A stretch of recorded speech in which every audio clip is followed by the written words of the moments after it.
Today's episode comes with the welcome support of Malby & Greek, the #1 delicatessen and supplier of Greek food and drinks in London and in UK.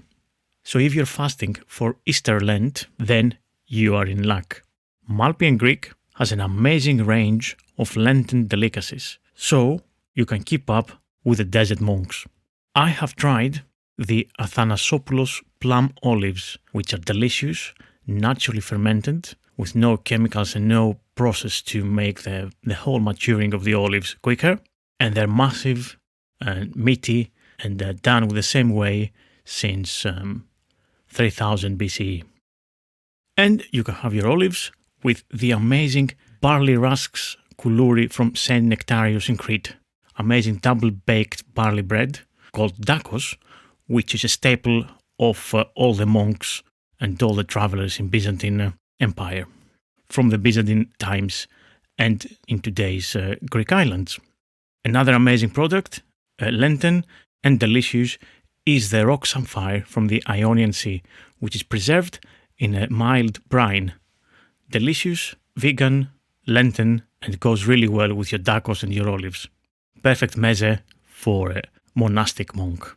Brilliant pulses, also from the Greek islands, are the Santorini PDO fava, which is an amazing product on its own and makes fantastic fava puree, which can go with caramelized onions, capers, rock samphire, brilliant meze. And of course, you have the dicotyledon chickpeas, which are from the high altitude of Phaneos in Peloponnese. Amazing chickpeas and a brilliant ancient pulse, which has been used from all the monks as a main staple food. Enjoy your fantastic Greek Lenten products, and you can buy them online from Malby & Greek, or you can visit the shop in Bermondsey, South London, Arch 17, Apollo Business Park, Lucy Way, SE16 4ET. And for you dear listeners, there's a fantastic discount of 15% if you use online the discount code DELICIOUS. Malby & Greek, your one-stop shop for your Greek fix.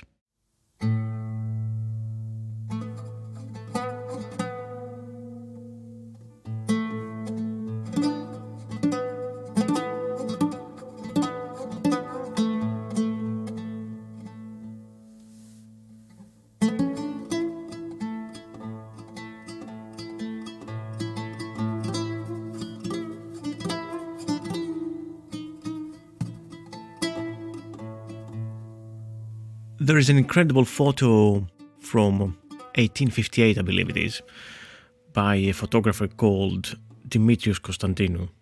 It's a photo of the Temple of the Olympian Zeus in Athens. Remember that mid-19th century, Athens is newly liberated from the Ottoman Empire. And Greece, of course. Athens is the new capital. And of course, they try to connect with the ancient past. And in this photo, in these massive columns of the ruins of the Temple of Zeus, on the very top is a very weird, almost out-of-place construction. And this is where a monk used to live, believe it or not. This kind of monks are called stylite, and they used to live in columns, usually ancient ruins or rocks and stuff like this, on top of them. And that got me thinking, how do you get food? How do you eat? How do you go up and down there? And you get your provisions. So that was my starting point for today's podcast, for today's episode. And it had me thinking, really. It made me think of the monks and the hermits. And of course, obviously, their lifestyle, the lifestyle choices, the self-sacrifices, and so on, which is always very interesting subject. So this photo took me down a rabbit hole about monks and about ascetic people and monasteries and the food they ate and of course fasting and all that really. And since it's Easter very soon, I was also thinking about the Easter cuisine, the Easter Lent which I've talked before on this podcast about the Easter cuisine and the Easter fasting period before the Easter Sunday. So the whole thing started evolving around that, and tried to find out how did we start fasting in Christian religion, and why did we fast, and why did the monks went to live out in the desert in this ascetic life. And of course, our Lenten period and our food of that fasting period resembles a lot of what the monks ate out in the desert.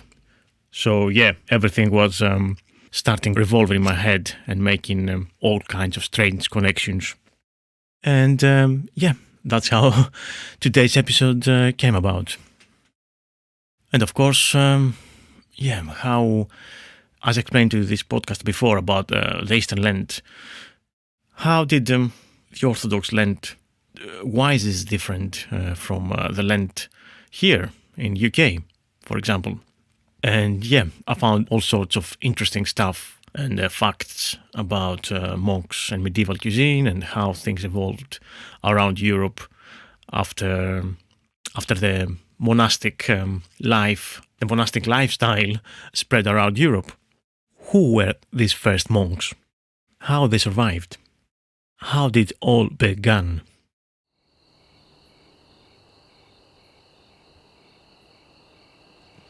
Constantine, with his army, was marching.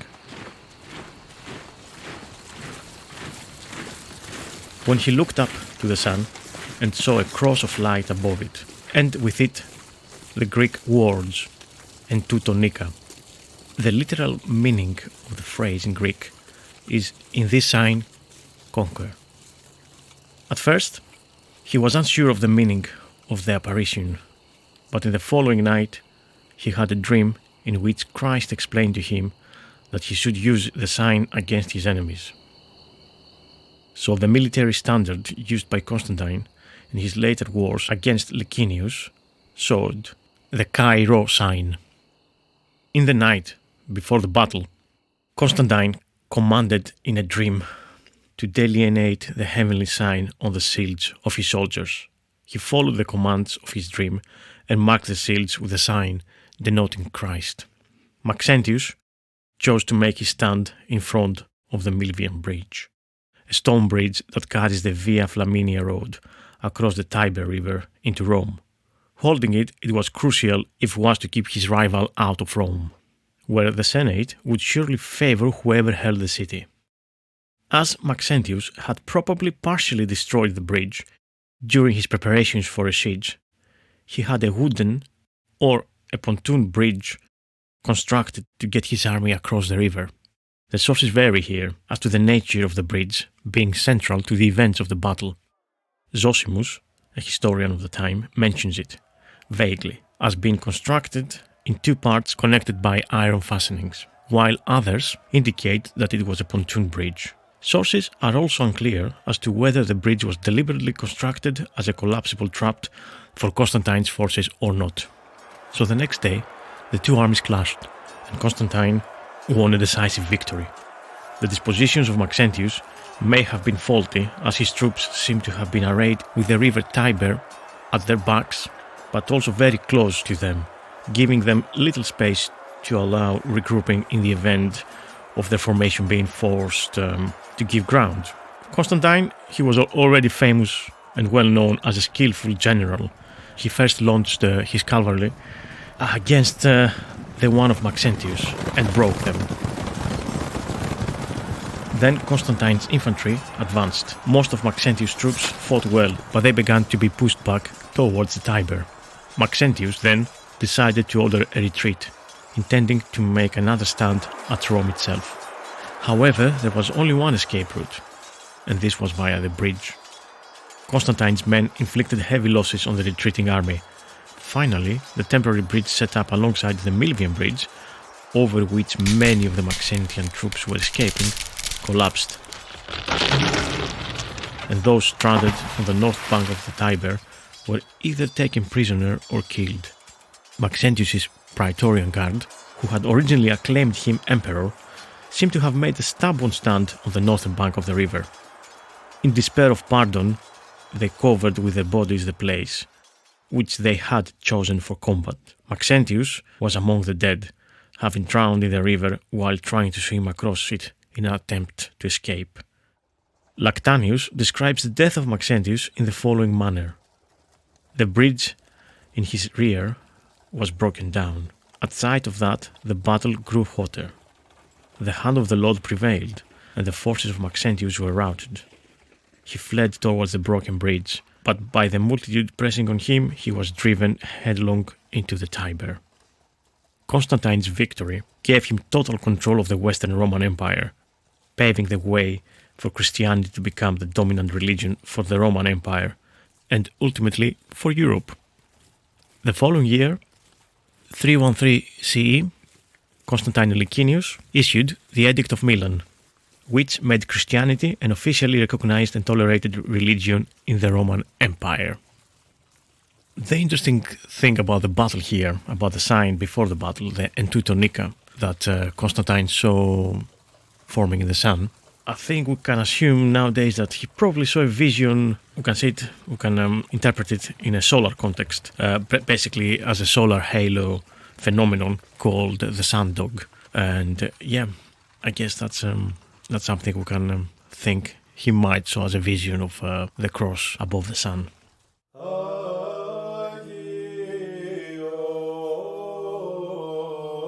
Hello!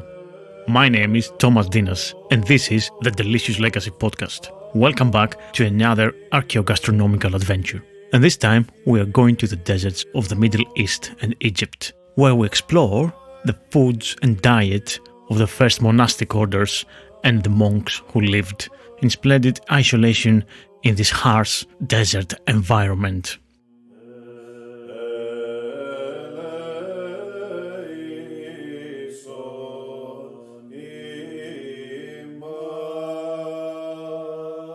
So that was a starting point of Christianity blossoming across the Roman Empire and spreading throughout Europe.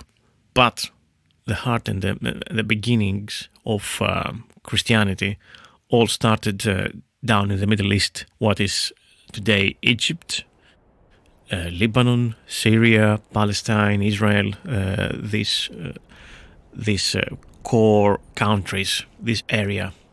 And through these places, we'll check the life of Christian monks through their food and their eating and their fasting. And we'll trace the evolution of Christianity and its development from the beginning until the Middle Ages. But first, let's check some examples of monks and anchorites and ascetics and their lifestyle. There's one hairy anchorite, Onufrios, a solitary monk in the Sinai Desert, who is reputed to have lived for most of his adult life on nothing but dates. Dates being a fruit that's very well suited and adaptable on the climate of the Middle East, dry and near desert-like, and a lot of oases and a lot of places have plenty of date trees around there. So and a very sweet and very calorie-heavy food. Another example is Hilarion, which, like Onufrius, an early Christian, who set himself to follow a diet consisting of the same kind of food. First barley bread, then lentils, then soup, for years at a time without alteration. The 12th century monk Bernard of Clairvaux was so indifferent to what he ingested that his monks watched him drink from a cup filled with olive oil, under the impression that it was water, without apparently noticing the difference. A degree of practical abstinence from food and drink was a consequence of a set of ideals about the body and how to regulate it as a part of a holy life. In the monastery of St. George Zosiba, the ancient custom of the monastery was to reserve a portion of festival food for pilgrims and travelers who might pass by. Feeding wayfarers was also a sacred rule of hospitality among the Greeks going back to Homeric times. This simple food is connected to the practicalities of living in such a monastery. Could anything possibly grow in such a parched landscape? Did all their supplies had to be brought in from outside? The first Christian monks appear in the sources in the 3rd century, so few years before Constantine. Fragments of papyrus from Egypt record the existence of men listed as monarchi, or otherwise monks, in tax registers. The fact that they were known and could be counted suggests that they lived in or near settled habitations rather than in the desert. Despite these tantalizing glimpses of the earliest monks, monasticism is really a creation of the 4th century. In order to understand how and why it emerged, we must first examine how Christianity itself developed in this period, the era in which it emerged from the darkness to dominate cultural life in the empire. The great persecution, which had been instituted to eradicate Christianity, ended in the early years of the 4th century, when the Emperor Diocletian realized it was an impossible task. A few years later, as we've seen with Constantine, which from an obscure general in Britain, he became Caesar, so second in command of the Roman Empire, and then 312 CE, he won at the Battle of Milvian Bridge, so he was crowned Emperor of the Western Empire, and then a few years later, he became the Emperor of the whole Roman Empire, and the rest, as they say, is history. So he was the one who made Christianity the official religion of the Roman Empire. Of course, it's not surprising in the path that things took. There's nothing inherently surprising about this. In the early 4th century, there was perhaps about 10% of the population of the Roman Empire that they were Christians. It was a significant amount. It was religion as any other religion. It was regarded by most Roman citizens simply one of a number of ways of worshipping the deities, the divine. Religion in late Roman Empire was highly syncretistic, and many people thought that the divine could be worshipped in a number of different guises, and according to local traditions, of course. Moreover, monotheism was not confined in Christians or Jews. It was a serious philosophical position held by Neoplatonists and others. However, Christianity had some features that distinguished it from other cults that had emerged from obscure corners of the empire. One of these, as it transpired over the course of the next few centuries, was a spectacular intellectual adaptability. To an outsider, though, Christian practices and ethics may have looked very similar to those of a number of other religion cults and philosophical affiliations. Christian ethics, including views about the body, personal conduct, self-control and regulation of one's bodily appetites, were certainly neither original, sprang out of the mind of early Christians, or unique. They were derived from Jewish ethical teachings and informed by both Neoplatonic and Stoical philosophical traditions. In the 320s, after defeating the Eastern Emperor Licinius and making himself sole ruler of the Roman world, Constantine became increasingly partial towards the Christian Church. He founded a new imperial capital, named after himself, which we all know as Constantinople in the east, where the old city of Byzantium was once stood. Unlike Rome, which was heavily dominated by a senatorial aristocracy that was largely traditional in its religious outlook, the new city was blatantly and openly Christian. Christian bishops and advisors became the new political class of the empire. The dangers to the faith itself, however, were obvious. Naturally, conversion to the favored religion increased exponentially, especially in the eastern half of the empire, as the benefits and rewards of being Christian became more obvious. But when there was no longer any need for Christians to resist to the state authorities, when indeed Christianity became increasingly identified with the state itself, part of what made Christians distinctive as a grouping within the society disappeared. Christians no longer had to be revolutionaries who despised the world in which they lived and kept their eyes firmly fixed on the afterlife. In such circumstances, some Christian leaders worried that the discipline of the faith would be undermined. Monks, moreover than anything else, maintained this link by living lives of sacrifice. Just as the martyrs had given their lives in a single, final gesture of rejection of worldly values, so monks lived as witnesses to the same principle of rejection. They gave up everything when they embarked on the monastic life. Comfort, ease, political and social status, the enjoyment of everything the world had to offer. Of course, all that included renouncing their sexual appetites and also their physical appetites in preference for a life of poverty, chastity, and a perpetual worship of the divine, of God. So in that age in which martyrdom was no longer a fact of life, Christians weren't under any threat now. This was the truly virtuous way to sacrifice yourself. So the monks, then there was the successors, we can see them as the successors of the martyrs. The traditional view is that the first monks, both solitary and communal, emerged in Egypt in the 3rd century at about the same time, but quite independently from each other.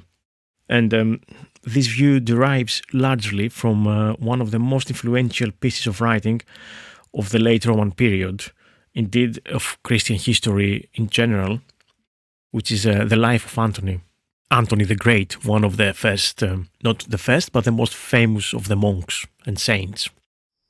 The author of the book was a 4th century bishop of Alexandria in Egypt. His name was Athanasius. The story told in this short work established most of the features that were to become standard attributes of solitary holy men and women for centuries. Although Athanasius was a Greek speaker, and Alexandria was a largely Greek-speaking city, and he wrote in Greek, the life of Antony was translated into Latin in his own lifetime, and quickly into other languages as well.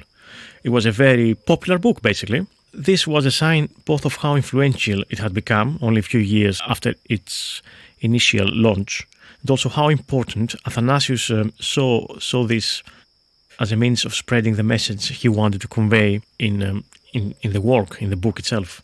For Athanasius, this biography was regarded as the perfect vehicle for his message. And Antony, the monk, the saint, though probably a real enough historical figure, mirrored his views of how monks should live. And although a short work, it is far from being a straightforward narrative of Antony's life. In fact, relatively few details of how Antony spent his supposed 105 years are provided.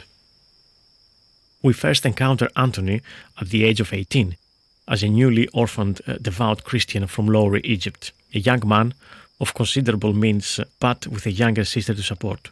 Convinced that the best way to follow the teachings of Jesus was to give up his possessions, Antony sold his land and the agricultural estate he had been given by his parents, and all his portable property, and packed his young sister off to be looked after by a group of Christian women devoted to a life of virginity. In other words, nuns. He then went off himself to study the monastic life by seeking out virtuous men who practice asceticism in order to devote themselves to God.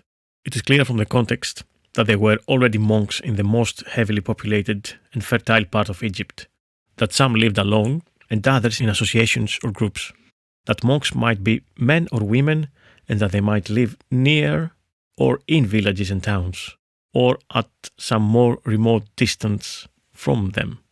Egyptian society in the late Roman period clung to the Nile River.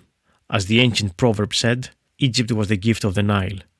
Its prosperity came from the fertility of the land in the narrow strip watered by the Nile, and especially from the delta created by the great river, which had several tributaries on its northern end, where it met the Mediterranean Sea. It was the flooding of the Nile every summer that caused the river to burst its banks and spread itself over the surrounding countryside that made this region so fertile. Antony appears to have spent several years living among or alongside monks in various locations on the edge of the desert in Lower Egypt. What marked him out as a different one from his contemporaries and predecessors was his willingness to penetrate the inner desert.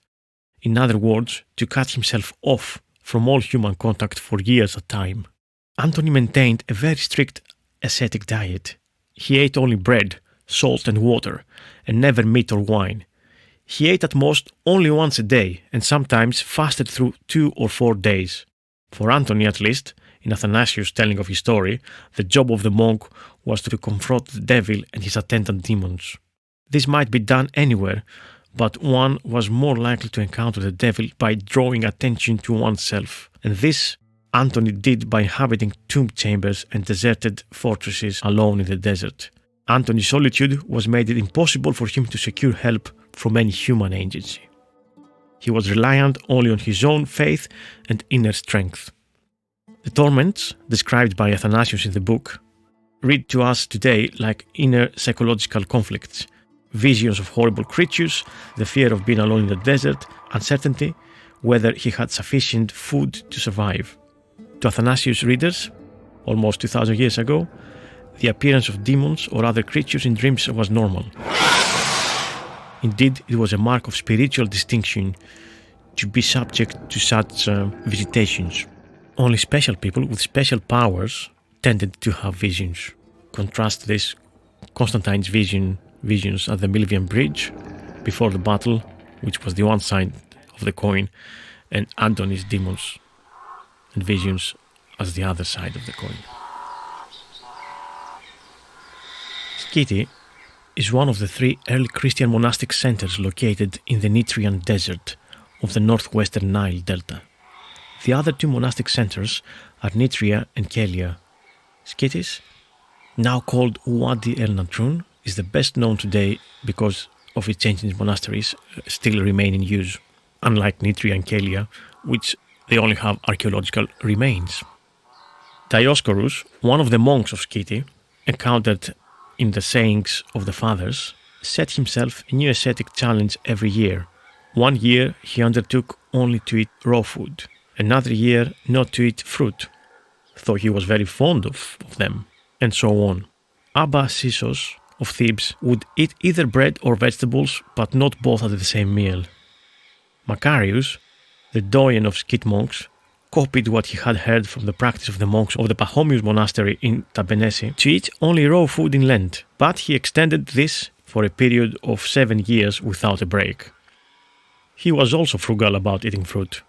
One year he had a yearning for the first grapes from the harvest, but when someone sent a bunch to him, he sent them on to another monk rather than give way to his desire. Abba Arsenius, however, ate a tiny quantity of fresh fruit as soon as it ripened on the trees, so as to be able to give thanks to God for the goodness of the creation. An unnamed monk in Palladius' Lozaic history, who suffered from extreme digestive disorder, was given a dish of stewed prunes to alleviate it. He refused on the grounds that it would break his vow of fasting on bread and water alone, which is actually the regime probably that gave him at the first place the disorder, but that was his choice. Another Egyptian monk named Isaiah was visited in the desert of Skete by another monk.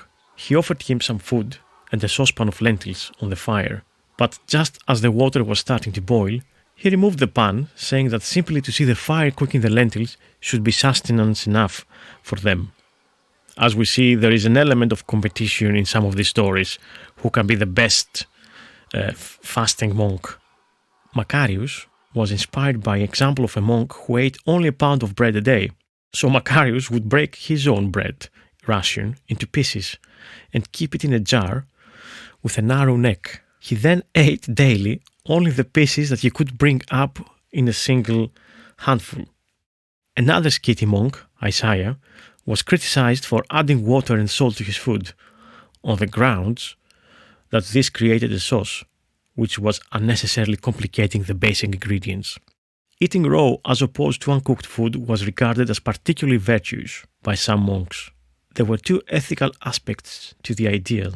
First, the desire to spend no longer than the absolute minimum on the preparation of food, so as to preserve the state of indifference to it. And second, the belief that food in its original state most closely resembled what Adam and Eve ate in paradise, in the Garden of Eden. So fruits that could be simply picked from the trees were perfect, though Sabas, one other monk, renounced apples, which he loved, in memory of the fruit that had first caused humans to sin. But gathering and eating food from the wild was also a necessity for some solitaries, especially if they chose to settle in areas where there was no settled habitation. Eating wild plants and roots may sometimes have been a necessity, but it developed into a recognizable part of the monastic tradition. A monk named Apollo was typical of the earlier generation of hermits, eating only plants that sprang up naturally from the soil, and he eschewed bread, beans, and lentils. But in the semi-desert of Syria and Palestine, it was always possible to find wild roots like one called melagria, or a variety of edible leaves. Thus, when Euthymius and Theoctistus first settled in a cave in the Judean desert, they fed off the plants that happened to grow there. Later, in retreat from the Cenobium, near the Dead Sea, which Cenobium is a communal monastery type of thing.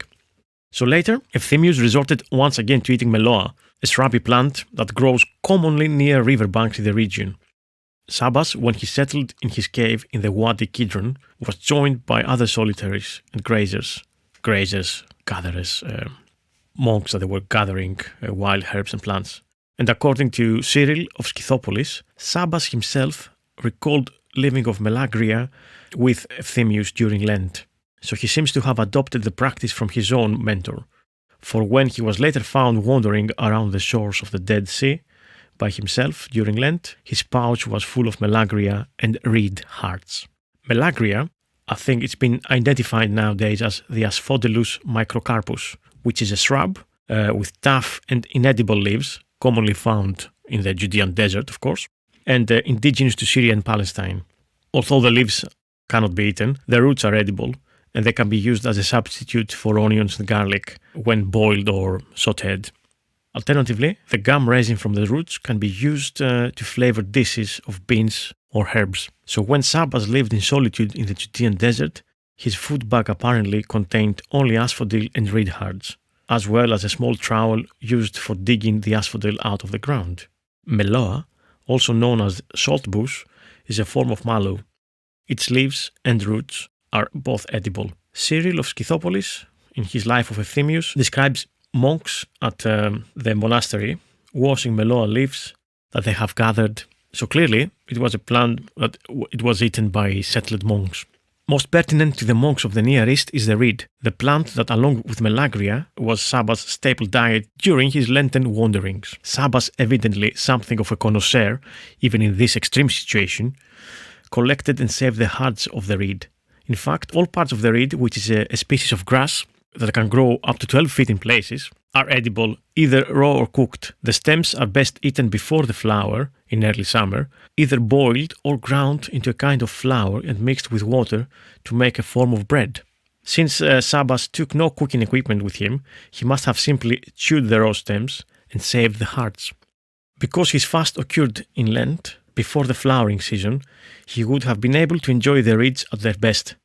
However, Cyril of Scythopolis also reports an occasion when Sabas was able, through miracle, of course, to eat raw squills, a plant which is normally considered inedible without long cooking.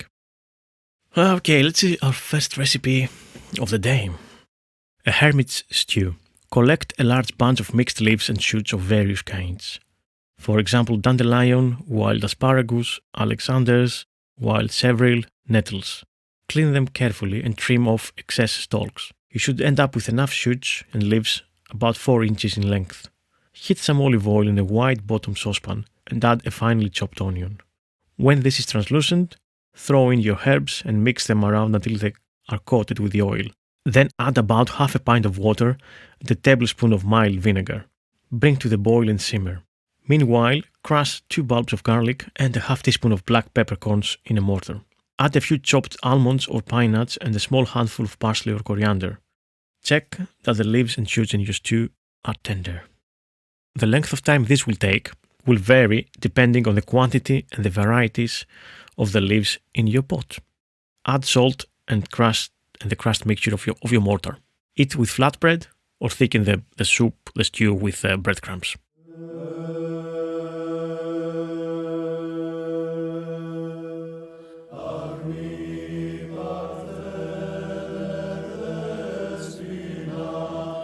The history of monasticism is characterized by a fierce and passionate abandonment of the ordinary life, the ordinary comforts of life, and by the insistence that only in such an abandonment can virtue lie.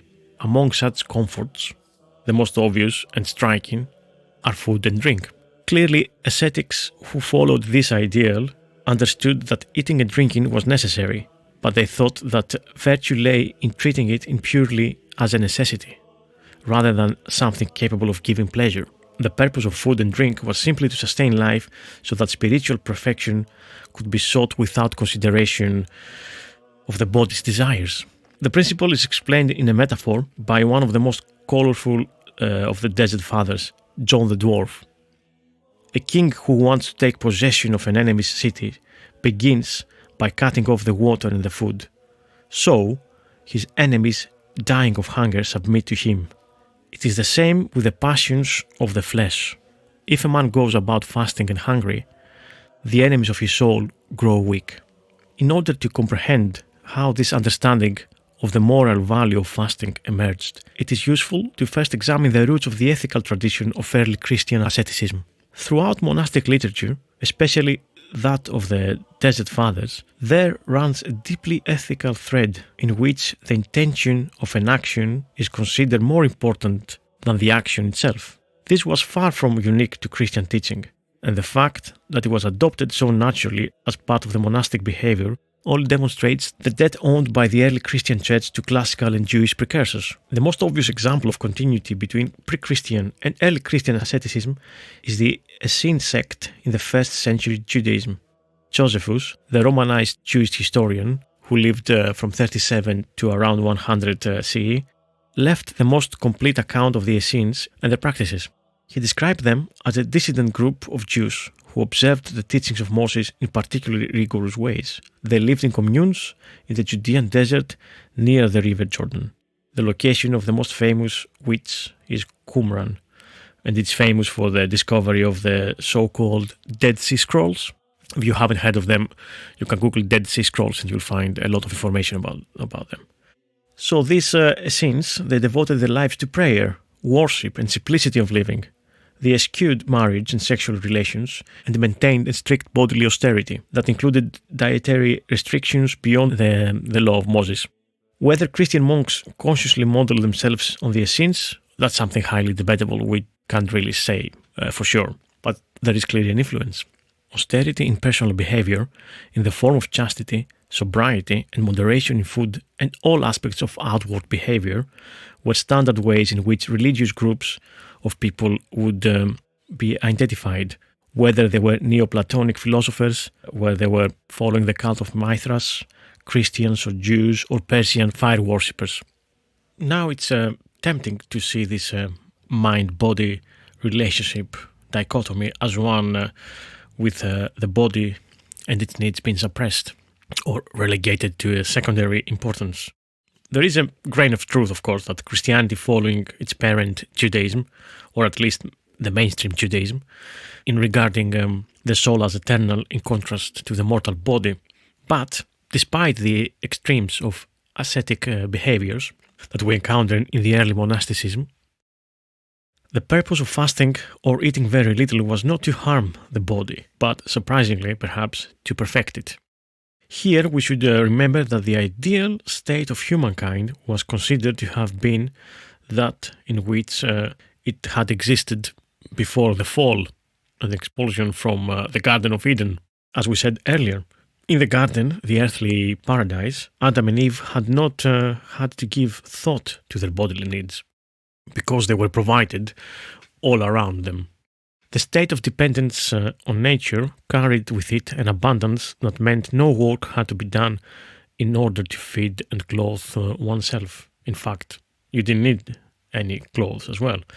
Now, in contrast, there could be no return to this earlier ideal paradise state of affairs, because the fall was regarded, from the fathers of the church, it was regarded as an historic event from which there would be no going back.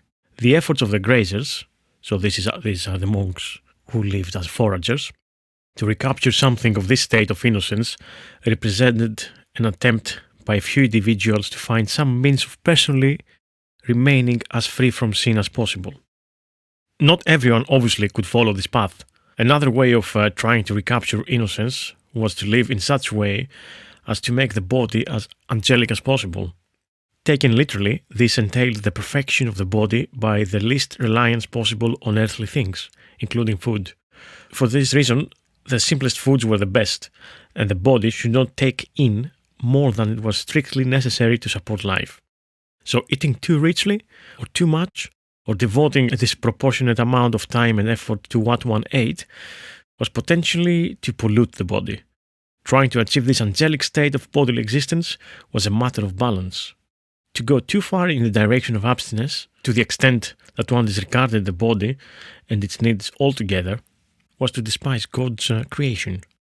It is significant that the region where bodily asceticism took on its most extreme forms, in Syria, for example, was also the closest to and most influenced by the Persian Manichaean religion, which proposed a sharp bipolar split between mind and body. Mainstream Christian teaching rejected such a split. One had to take one's body with one, not escape it or reject it altogether. So for this reason, although the ability to fast was a virtue, it would never be an end to itself. Another Egyptian desert father, the Abba Pimen, known as the shepherd, advised monks to fast not by refraining from food altogether for certain periods, but instead to eat only very little food daily. For him, complete fasting was ostentatious because it looked as though one were simply setting achievement tests for oneself. The ideal was to find the critical balance so that one took in just enough to keep the body functioning, but not enough to satisfy a craving for food. If that happened, one was giving in to bodily appetites rather than controlling them. John Cassian illustrates this in his account of a visit to Abba Serenus in Nitria, when he describes how the monk gave him and his companion to eat, in addition to bread, 3 olives, a few plums and figs, and a basket of dried peas. We took only 5, says John, because it seemed wicked to take more. John Cassian was quite clear that excessive fasting was just as dangerous, spiritually speaking, as excessive eating. We should refresh ourselves at the proper time with food and sleep, even if we don't feel like it. The question of why certain foods were favored and others were avoided offers a constant reminder of the monk's human limitations. It would be easy to see the history of monasticism in this way as a story of failure, or at least of disappointed hopes. Don't we all have them? The earliest monks appear, at least as we meet them in their sources, as heroes. The athletes, the top athletes of asceticism, with the spiritual strength and self-discipline to overcome their bodily needs and survive on the bare minimum of food. So contrast this, monks of desert, of Nitria and Skit, like Sabbas and his fellow dwellers in the deserts of Palestine. The monk Simeon the Stylite, who lived in a column, and his terrifying self-denial. And of course, all the other monks that lived in the forests of western France and the moors of northern England. Contrast all these people with the Benedictine monks of the later Middle Ages, which must appear to us soft and complacent, doing little but eating and drinking and devoting much of their time to thinking up ways of dodging the hard rules set to them by the founding fathers. There is doubtless some truth in this, and it's easier to be a monk in the 15th century England than in the 5th century Syria, of course. But the reason for this is not only because weaker, less heroic individuals became monks, and still less because the church as an institution was in decline. Monasticism became an easier life because it had changed fundamentally in order to accommodate the needs of human society outside the monastery. What began as a rejection of society became an expression of the aspirations of that society. If monks could not entirely escape the outside world, that world came to realize that it needed the monks. It needed their learning and knowledge. It needed their employment and their production capabilities. And above all, it needed their spiritual protection. But in the needing of these things, the world also came to rely on precisely that feature of monasteries that appeared to us as a mark of their failure to live up to their own ideals. Monasteries could only thrive if they could become powerful, self-sufficient organizations, capable of feeding and clothing large communities, and doing this successfully meant paying attention to the dimensions of human life that might seem far removed from their original purpose. It is difficult not to find the Desert Fathers impressive. Of course they were. Even if we cannot understand or empathize with it, their determination to perfect themselves through neglecting their bodily needs merits our admiration. Admiring the monks of several centuries later who enjoyed the same kind of feasts as the rich outside their cloister, less so, more difficult to do. But in the end, there is a distance between us and the monks of the Golden Age that cannot be explained simply by the passing of centuries. They were doubtless always monks in every age who observed rules about eating and fasting strictly, and who were no less ascetic than the Desert Fathers. But the monks who thought up ways around the rule of Benedict so as to be able to eat meat sometimes, or who hid honey from their fellows, or who could not stand another day of eating bean stew, are in the end more familiar to us. They enjoying and taking an interest on what we eat is after all only human.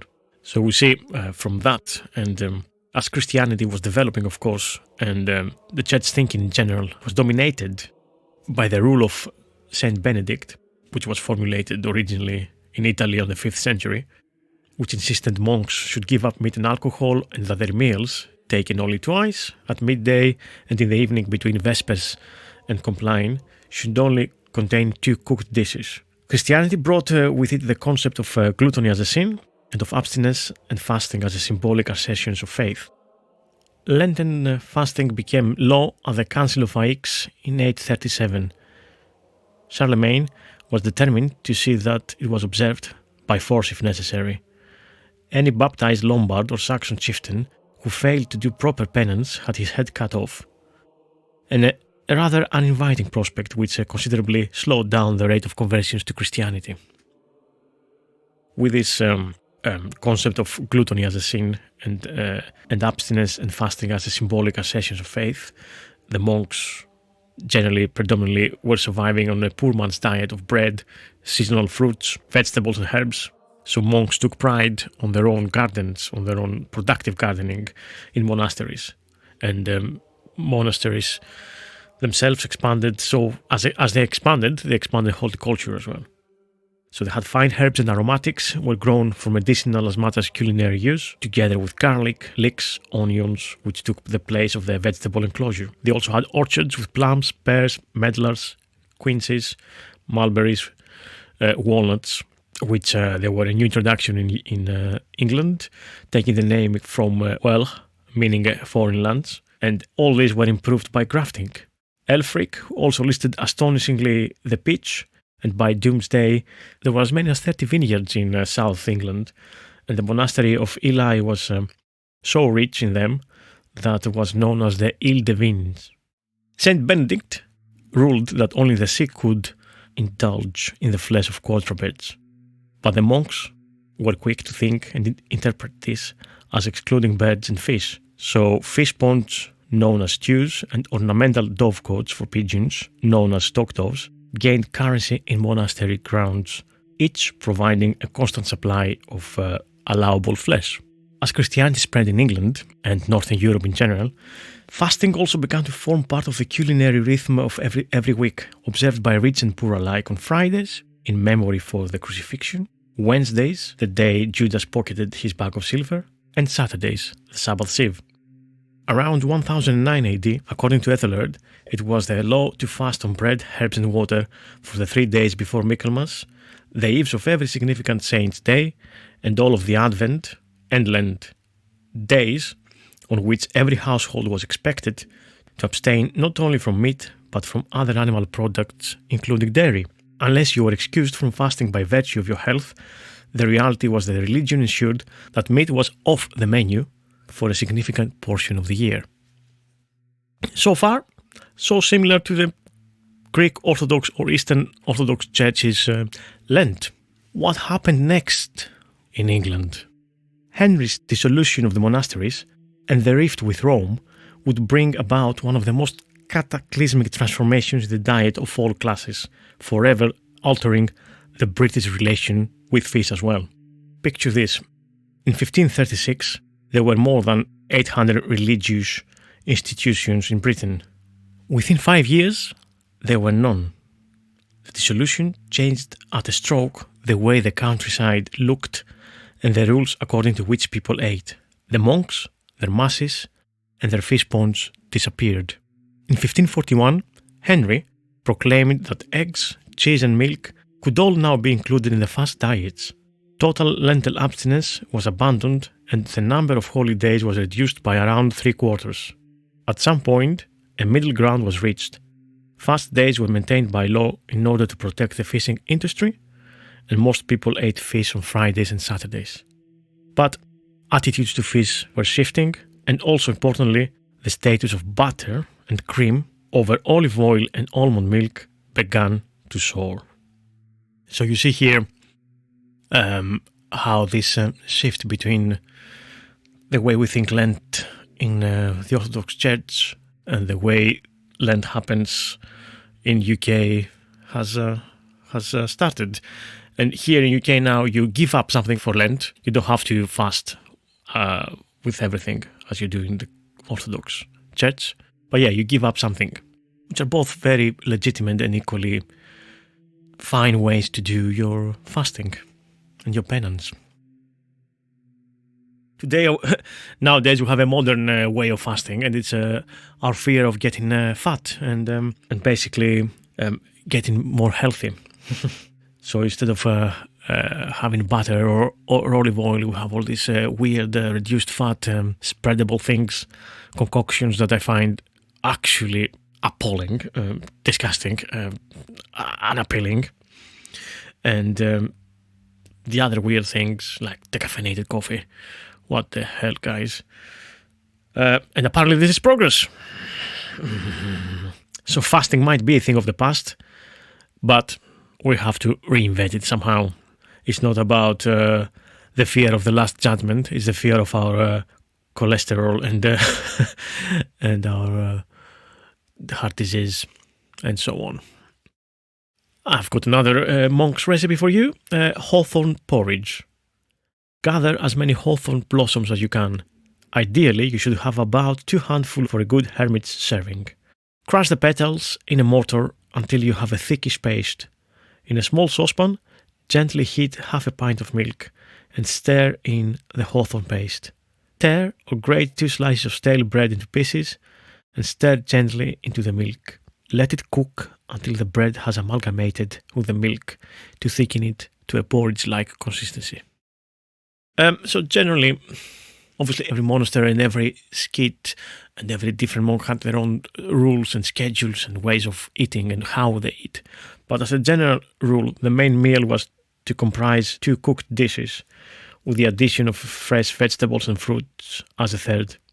In medieval accounts, there are usually this referred to as pulses or pottage, so a soup flavored with vegetables and herbs and sometimes thickened with oatmeal or barley or frumenty. The 2 dishes were probably originally intended as alternatives, but became instead 2 courses. We know that this is the case by about 1100 CE, but in all likelihood the change occurred long before that. On days when an evening meal was allowed, 1/3 of this was supposed to be served then, which probably means that the meal itself was a cold snack. Bread was provided in addition to the cooked dishes. And this is in the Benedict monasteries in Northern Europe. In the Byzantine world, however, the regulation of food was different. Here there was no standard formula such as the rule of Benedict.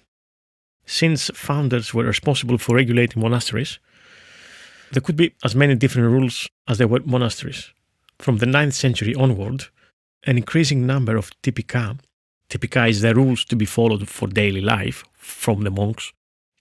So yeah, from the 9th century onward, an increasing number of typica survives from monasteries in the Byzantine Empire. Some prescribe food to be eaten in precise detail. The basic diet comprised bread, boiled green vegetables, pulses such as lentils and beans, cheese and eggs. Some fish was also eaten when available, usually in the form of a soup. Fresh fruit in season and dried fruit out of season were taken as a dessert. The beans, lentils or chickpeas were usually made into a thick stew, flavored with herbs or root vegetables such as onion and leek and dressed with oil. This is basically the same as the Egyptian dish of full medames nowadays, and many stews and soups of the Levant, Middle East, Greece and Turkey and the Balkans that we eat today. So this could be made as a thick soup or a stew, depending on the amount of and type of pulses used, and it formed the standard monastic dish throughout the Greek Orthodox world in the Middle Ages. Sometimes the soup of stewed onions and herbs was poured over bread. Some Greek Orthodox monastic typica prescribed exact amounts of food for each monk as well. A monastery founded on the Black Mountain near Antioch, modern-day North Syria, West Syria, in the 11th century, give us a good example of that. A measure of rice and one of boiled lentils, beans or chickpeas was to be served to each monk daily, the measure being the equivalent of a serving of wine. These particular rules from this monastery distinguished between cooking the pulses as a stew or in a soup, because in the latter, the proportion of beans to water was less. If the pulses were cooked in the form of a soup, only half a measure was to be used. This might mean that half a measure could be used for the second meal of the day in some other form. Each monk also had the right to a daily heaped serving of olives, a level serving of raisins, and a portion of figs and 6 nuts. When fresh fruit was available, this system of measures was abandoned for the fresh fruit.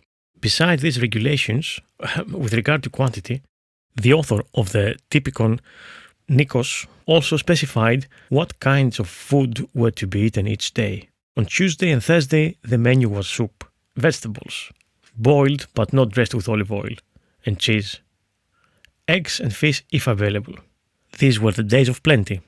Mondays were restricted to a single vegetable dish without oil, and a dish of dry food such as bread and dried fruit.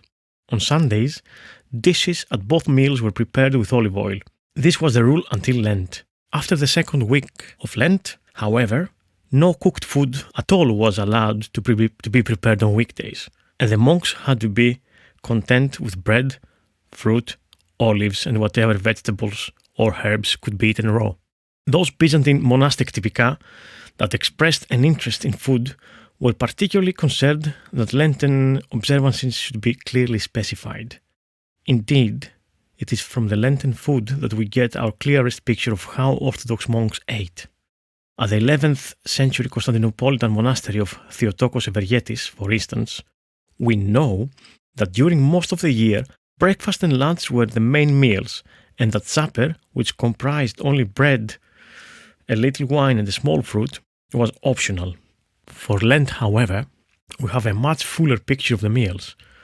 On the Monday of the first week in Lent, total abstinence was observed.